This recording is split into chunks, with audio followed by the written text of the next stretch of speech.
সম্মানিত ভিউয়ার্স, আসসালামু আলাইকুম। আশা করি সবাই অনেক ভালো আছেন। তো আজকে আপনাদের দেখাতে চলেছি যমুনার উপর দিয়ে রত্নুর যেই রেল সেতুটি হয়েছে সেই রেল সেতুটি।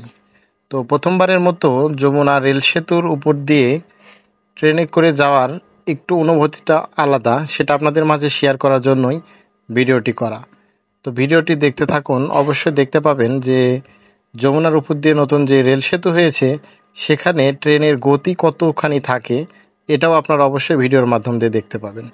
তো আগে যখন পুরাতন সেতুটি ছিল, যে সেতুর উপর দিয়ে গাড়ি চলাচল করত এবং ট্রেনও চলাচল করত, তো ট্রেনটা অনেক ধীরে ধীরে চলতো, কিন্তু এখন নতুন যে রেল সেতুটি হয়েছে এটা দিয়ে কিন্তু রেল ধীরে চলে না। বলতে গেলে প্রায় 60 থেকে 70 কিলোমিটার স্পিডে গিয়েছে আমার যতটুকু আইডিয়া। আমি ওইভাবে যদিও স্পিডটা দেখি নাই, তবে সম্ভবত এর বেশি ছাড়া কম হবে না। তো আপনারা দেখতেই পাচ্ছেন চারিপাশে সবুজ প্রকৃতি, অনেক সুন্দর একটা রাস্তা। আসলে এই সব কিছুই কিন্তু নতুন করা। অলরেডি আমাদের ট্রেনটি ঢুকে পড়েছে। আমি যে ট্রেনে ছিলাম সেটা হলো দ্রুতযান এক্সপ্রেস। এটি ঢাকার উদ্দেশ্যে আসার সময় আর কি রওনা যখন দিয়েছিলাম, তখনই বেলা 3টা অথবা 4টার দিকে যমুনা সেতু অতিক্রম করেছিল। তো সেই সময়টি ভিডিও করা।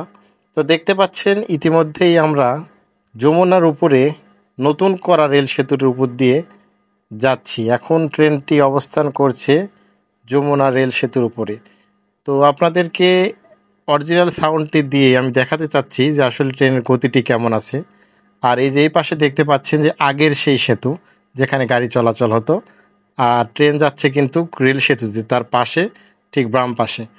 তো আমি আপনাদের এখন দেখাবো যে অরিজিনাল যে সাউন্ডটা, আসলে ট্রেনের গতিটা কেমন আছে এটা আপনারা যাতে বুঝতে পারেন।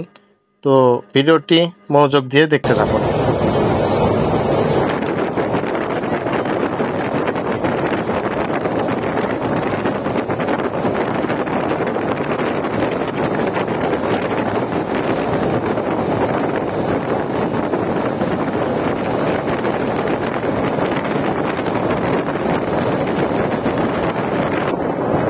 সম্মানিত ভিউয়ার্স, আশা করি আপনারা অবশ্যই বুঝতে পারছেন যে যমুনা সেতুর উপর দিয়ে যখন ট্রেন চলে এখন বর্তমানে যে নতুন রেল সেতু দিয়ে, এর গতিটা কেমন ছিল এবং কেমন।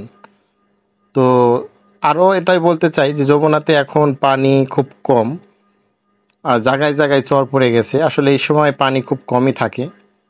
তো আপনাদের মাঝে নতুন যমুনা রেল সেতুটি শেয়ার করলাম। তো ভিডিওটি দেখে আপনাদের কেমন লাগছে অবশ্যই কমেন্টে জানাবেন। আর ভিডিওটি শেয়ার করে দিয়ে অবশ্যই সবাইকে দেখার সুযোগ করে দিবেন এই রতুল রেল সেতুটি। তো সবাই ভালো থাকবেন, সুস্থ থাকবেন। এই রমজান মাসে সবাই রোজা এবং নামাজ পড়বেন, এই প্রত্যাশায় আজকের ভিডিওটি এখানে শেষ করছি। আসসালামু আলাইকুম ওয়া রাহমাতুল্লাহি ওয়া বারাকাতুহু।